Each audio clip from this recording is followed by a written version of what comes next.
अब हम बात करते हैं ट्रांसक्रिप्शन इन यूकेरियोट्स। देखो, अब तक तो सेम प्रोसीजर था कि इसके बाद जो तीनों स्टेप इन्वॉल्व थे, आपका इनिशिएशन, इलोंगेशन और टर्मिनेशन। टर्मिनेशन के बाद आपको क्या मिलता था? एक स्ट्रैंड मिलता है, राइट। अब यहाँ पे यूकेरियोट्स में फर्दर मॉडिफिकेशन होते हैं, और एक जो बेसिक डिफरेंस है वो आप समझो। प्रोकैरियोट्स के केस में एक ही एंजाइम रिस्पॉन्सिबल था सारे आरएनए को फॉर्म करने में, बैक्टीरिया के, लेकिन यूकेरियोटिक के केस में नहीं होता। यूकेरियोटिक के केस में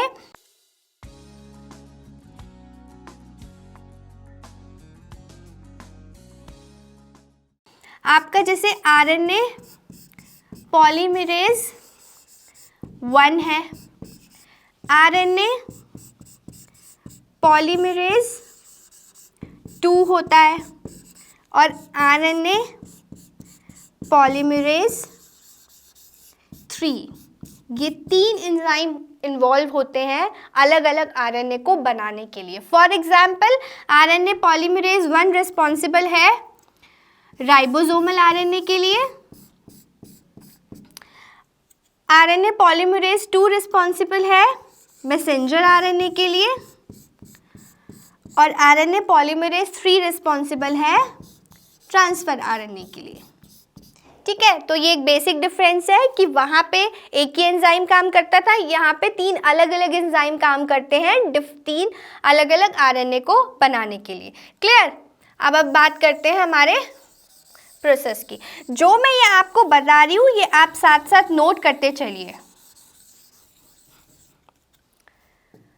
ठीक है, अब हम बात करते हैं, यहां तक आपको क्लियर हो गया। अब क्या होता है, देखो, जब हम यूकेरियोटिक ऑर्गेनिज्म की बात करते हैं तो यहाँ पे जो हमें मैसेंजर आरएनए मिलता है वो क्या होता है, उसमें फर्दर मॉडिफिकेशन की ज़रूरत पड़ती है हमें।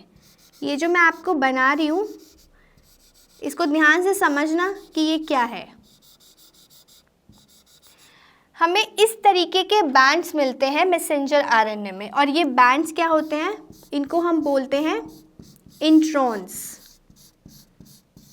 और ये हमारे होते हैं एक्सॉन्स। क्लियर? यहाँ पे ये जो आरएनए होता है इसको हम बोलते हैं HNRNA, that is heterogeneous nuclear RNA. हमें मैसेंजर आरएनए नहीं मिला यूकेरियोटिक ऑर्गेनिज्म के केस में, हमें HNRNA मिलता है। ठीक है, तो अब इसमें भी कुछ फर्दर जब मॉडिफिकेशन होता है तो कुछ स्टेप्स इन्वॉल्व होते हैं, और वो क्या होते हैं, देखो, ये जो इंट्रॉन्स होते हैं ये नॉन कोडिंग रीजन होता है, मतलब कि ये कोई किसी भी प्रोटीन को कोड नहीं करता। तो जब कोड ही नहीं करता तो दैट मीन्स ये हमें ज़रूरत ही नहीं है, इसकी तो यहाँ पर रिक्वायरमेंट ही नहीं है। तो सबसे पहला जो स्टेप होता है वो ये होता है कि इन इंट्रॉन्स को रिमूव करना है यहाँ से। दैट मीन्स जो आपका फर्स्ट स्टेप इन्वॉल्व है इसमें वो है रिमूवल ऑफ इंट्रॉन्स, और इस रिमूवल ऑफ इंट्रॉन्स को हम बोलते हैं स्प्लाइसिंग। ठीक है, तो ये आपका फर्स्ट स्टेप था कि स्प्लाइसिंग करना, इंट्रॉन्स को यहाँ से रिमूव करना। उसके बाद क्या होता है कि ये एक्सॉन्स बचे, इन एक्सॉन्स को आपस में जोड़ के एक आरएनए स्ट्रैंड बना देते हैं। ठीक है, क्लियर हुआ? यहाँ से इंट्रॉन हमने रिमूव किया। अब क्या होता है, सेकेंड स्टेप क्या है कि यहाँ पे हम addition of poly A tail, बताती हूँ क्या होता है। और एक स्टेप और होता है इसमें जहाँ पे हम मिथाइल ग्यूनाइन ट्राइफॉस्फेट का एडिशन करते हैं। अब ये 2 स्टेप्स क्या है, देखो, पहला था स्प्लाइसिंग, दूसरा है आपका addition of poly A tail जिसको हम बोलते हैं टेलिंग, और तीसरा स्टेप होता है आपका कैपिंग। अब इनकी ज़रूरत क्या है, इस चीज़ को आप ध्यान से समझो। देखो, जब यूकेरियोट्स की बात करते हैं तो आपको पता है कि उसमें न्यूक्लियस वेल डेवलप्ड होता है।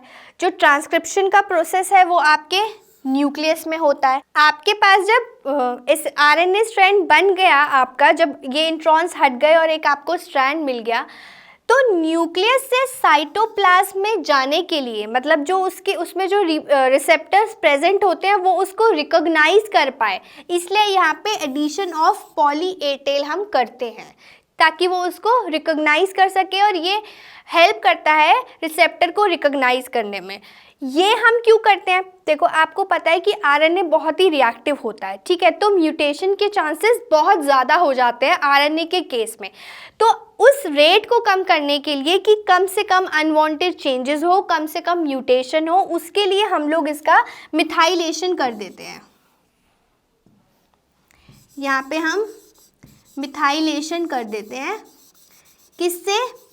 मिथाइल ग्यूनोसाइन ट्राइफॉस्फेट को ऐड करके, ताकि उसमें जो म्यूटेशन का जो रेट है वो कम हो जाए, एकदम लो हो जाए। तो ये दोनों हम इस स्टेप इसीलिए ऐड करते हैं। पॉली ए टेल का एडिशन करने का पर्पस क्या है? So that it recognise the receptor. और मिथाइल ग्यूनोसाइन ट्राइफॉस्फेट को ऐड करने का क्या रीज़न है?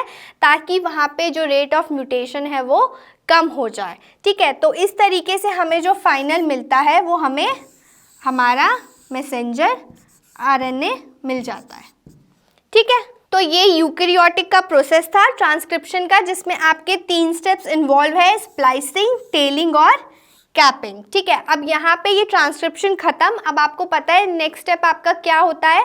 मैसेंजर आरएनए बनने के बाद मैसेंजर आरएनए से प्रोटीन कैसे बनता है, और वो कौन सा प्रोसेस होता है? वो आपका ट्रांसलेशन प्रोसेस होता है। उसको स्टार्ट करने से पहले एक आप फिगर देखो और एक हम देख लेते हैं कि अब तक हमने क्या पढ़ा, ठीक है। ये आपका डबल स्ट्रैंडेड डीएनए है, ठीक है। डबल स्ट्रैंडेड डीएनए में ये आपका कोडिंग स्ट्रैंड है, ये वाला 5:3 वाला, ठीक है। अब जब आरएनए को बनना होता है तो एक एंजाइम रिस्पॉन्सिबल होता है, that is RNA polymerase. Prokaryotes के केस में ये सिंगल एंजाइम होता है सारे आरएनए को बनाने के लिए। उसके बाद जो स्टार्ट होता है, इनिशिएशन होता है, वो यहाँ प्रमोटर पर स्टार्ट होता है। एक प्रमोटर होता है, एक टर्मिनेटर होता है। प्रमोटर पे आरएनए पॉलीमराइज बाइंड करता है with the help of sigma factor. उसके बाद एडिशन ऑफ ये न्यूक्लियोटाइड्स बनते हैं, नाइट्रोजिनस बेस स्ट्रैंड उसका बनता है, जिसको हम इलॉन्गेशन बोलते हैं। सेकेंड स्टेप है आपका इलॉन्गेशन, और इलॉन्गेशन के बाद जितना उनको मैसेंजर आरएनए का स्ट्रैंड चाहिए होता है उतना बनने के बाद वो टर्मिनेट हो जाता है, जिसमें कौन सा फैक्टर इन्वॉल्व होता है? आपका रो फैक्टर इन्वॉल्व होता है, और इस तरीके से आपका मैसेंजर आरएनए बन जाता है। और यूकैरियोट्स में भी आपने देख लिया कि जो मॉडिफिकेशन होते हैं उसमें 3 स्टेप्स इन्वॉल्व होते हैं। First is splicing, that is the removal of introns. Second आपका capping, that is the addition of poly A tail, ताकि वो रिकॉग्नाइज कर सके रिसेप्टर को। थर्ड स्टेप है आपका कैपिंग, जिसमें आपका addition of methyl guanosine triphosphate होता है, जो आपको आपका रेट ऑफ म्यूटेशन को कम करने में हेल्प करता है। So this is all about the transcription process in prokaryotic organism as well as eukaryotic organism. Next video में हम डिस्कस करेंगे ट्रांसलेशन, जो आपका है conversion of RNA to protein. Till then keep revising.